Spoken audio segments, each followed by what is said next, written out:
place. Really? Yeah.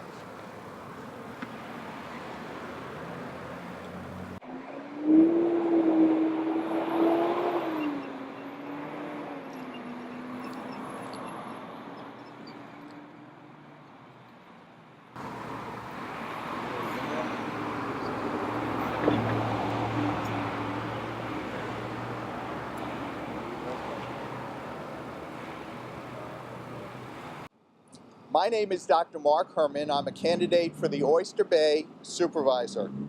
I'm joined here today by Eva Pearson, Bob Fryer, and in a few minutes, James Versacchi, town council candidates, because there's something rotten in Oyster Bay.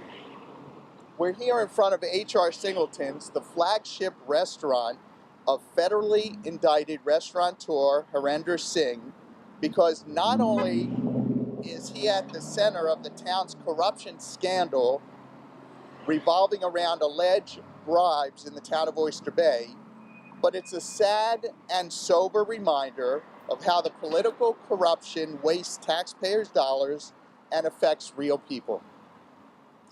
Besides from everyone in the town of Oyster Bay having to pay a corruption tax every time taxpayer dollars are illegally wasted, sometimes real people lose much more than simply money in their tax bill. As evidence behind me, the cost of corruption can sometimes be dozens of hard-working residents losing their jobs. Workers who did nothing wrong but to believe in an honest day's work. They were let go because of the shell game that the town plays with taxpayer money. A game that used $16 million in illegal loans beginning in 2010 and has led to an ongoing SEC investigation since they were never disclosed in any financial statement or any prospectus. Today, we continue to take issue with the parlor games and dishonest, misleading facts that come out of town hall regarding the town's debt.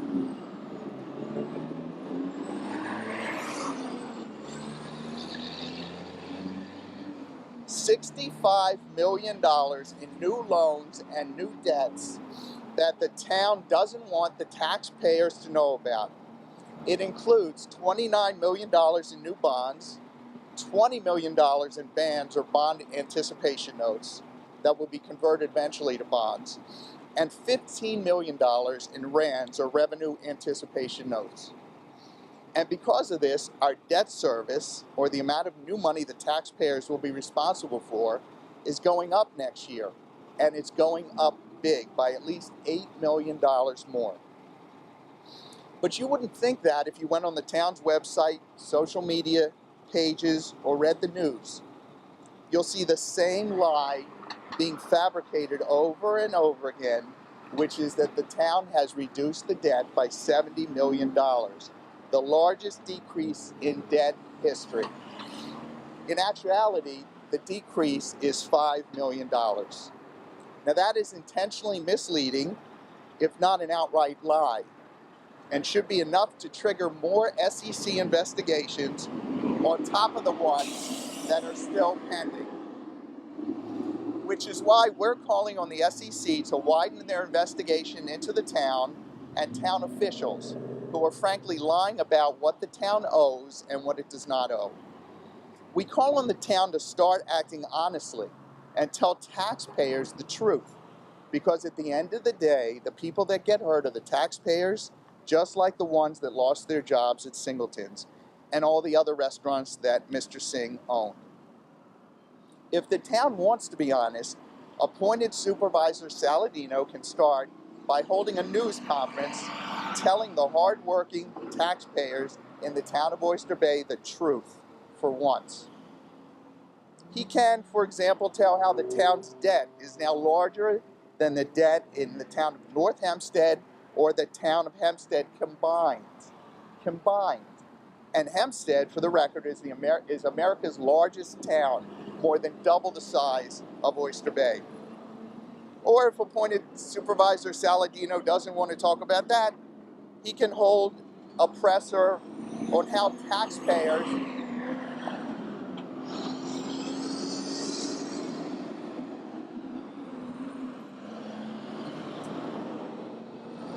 If he doesn't want to talk about that, Supervisor Saladino can talk about how the taxpayers are paying the highest town debt in history.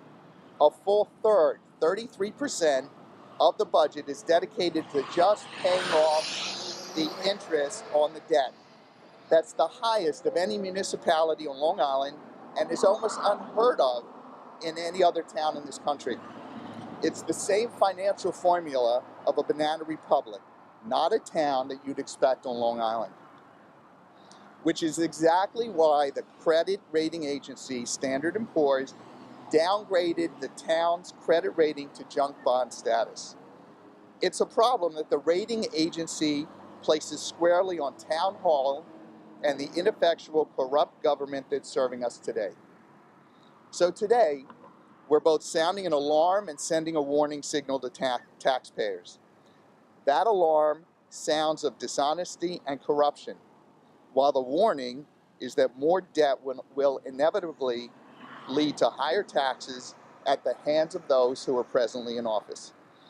It happened last year when our taxes went up 11.5% by recently indicted Supervisor Venditto, after he promised during an election year not to raise taxes. And that will happen again if this town chooses to keep appointed Supervisor Saladino and his rubber stamp board on for 4 more years. Now, don't listen to what we're saying. Don't take our word for it. Go online. Look up what the bond rating agencies and what the Securities and Exchange Commission is saying about the town lying about our finances. So again, I thank you all for coming today. I thank you for listening to us, and we will entertain any questions. Any questions? Anything to add? Detail about the debt? Bobby, you want to answer? I'm sorry, I couldn't hear. Yeah, can you go into detail about the current year debt, what you're saying? Sure. So they have not paid down any debt other than that was owed on the existing bonds. No money or unique activity has taken place. This was a bill that was due that had to be paid whether Supervisor Saladino was there or not. He's done zero to address the bond problem. Interest payments on bonds are increasing next year by $20 million to over $100 million in a year. That means 33% of every single tax dollar is going to pay debt service. So Supervisor Venditto is, Supervisor Saladino, same thing, right, is lying to you. If you look at the bans and the rands that he did this year and the money that's been borrowed this year and offset it by what he's borrowed, he's actually paid down the debt, I think somewhere in the area of around $5 million, where he's going around stating the largest debt reduction in history when he's using smoke and mirrors. It's simply a lie. Now, we'll be giving you the backup material before you leave, but to make it simple, it's like having a credit card and borrowing on the credit card. When that maxes out, you take out a new credit card, pay off the first one. When that maxes out, you take out another one. So all it's doing is a shell game. Do you want to? So we just want to say that I think this really shows how no matter what they say about it being a new day in Oyster Bay, we have the same exact government going on that we had during the Venditto years, which is lying to the taxpayer, stealing their tax money, and engaging in continual unethical practices. And quite frankly, we've had enough of our tax money being stolen, and we're pretty sure that all the residents of the town of Oyster Bay, regardless of party, are tired of their tax money being stolen as well, and are tired of being lied to by their town government. Eva Pearson, EVA PEARSON, Town of Oyster Bay Council candidate. You need Bob? Bob Fryer, FREIER, Town of Oyster Bay Council candidate. What would be done about the debt problem? The first thing we would do is get our bond rating raised, because once we do that, towns have to borrow money. So once we get our bond rating up, we're able to borrow money at a reasonable rate. When I was in the running the school district, our rating was AAA. So we used to borrow money and save taxpayers $400,000 to $500,000 every year. This town borrowed money in January and had to pay a penalty of $1.3 million, $1.3 million extra because their bond rating was junk bond status. And if you need verification of that, it's an article written by a gentleman by the name of Ted Phillips in Newsday, and you can go back and look at that. I guess, but aside from hoping to get the bond rating up, what do you actually have to do? Okay, great question. Once that's done, we're going to look at the budget. We're going to look at every single department, and we're going to be able to trimline that budget. The supervisor's office alone, we're going to save $500,000 in the cuts that we're going to make. Each department will be looked at, each division will be looked at, and we will be able to reduce the spending. We'll be able to work more efficiently, and we can make the changes that need to be made in the town of Oyster Bay. There is a culture of corruption in the town, and that's nobody's fault. It's certainly not the workers' fault. It's just that they're used to working a certain way that they think is the way to do things. So, for instance, if you go in and you need a permit, when you go to get your permit, you need to state what contractor you're using, what lawyer you're using, everybody you're using before you even get the permit. Now that people don't even realize, that people that work there don't realize that that's wrong. No other town requires that, but that's that culture that nobody has bothered to change. So we're going in with sweeping changes to make things more efficient, to make things cheaper. We can do things quicker, better, less expensive, and we can do it without raising taxes, and our goal is within 2 years to lower the taxes, and we're quite sure that we can do that just by going in. The problem is we have actually sat down with 2 professors, one from Stony Brook, one from Hofstra. We met with 3 firms on Wall Street. All 5 of them have told us this is not the second worst budget. It's not a bad budget. They say it is the worst budget they've ever seen, ever. So we can't even get figures to be able to present a budget. We can give you an idea of where we're going to, what we're going to change, but we can't even give you a sample budget because the budget makes no sense. We're going to give you a real budget with facts and figures, with charts, with expenses, with revenues, that includes all of the projects, what the starting date is, what the finish date is, how it will affect the capital, how it will affect our operating budget. All these things are supposed to be in a good budget. They're nowhere to be found. So again, everything will be online. You'll be able to see everything. People will be able to see when the roads are going to be repaved. They're going to see everything about salaries. So everything when we get in will be transparent, will be easy, will be online, and that's what we're looking forward to doing, because taxpayers, it's not just them, we are also taxpayers ourselves. James, did you want to say anything? Yeah.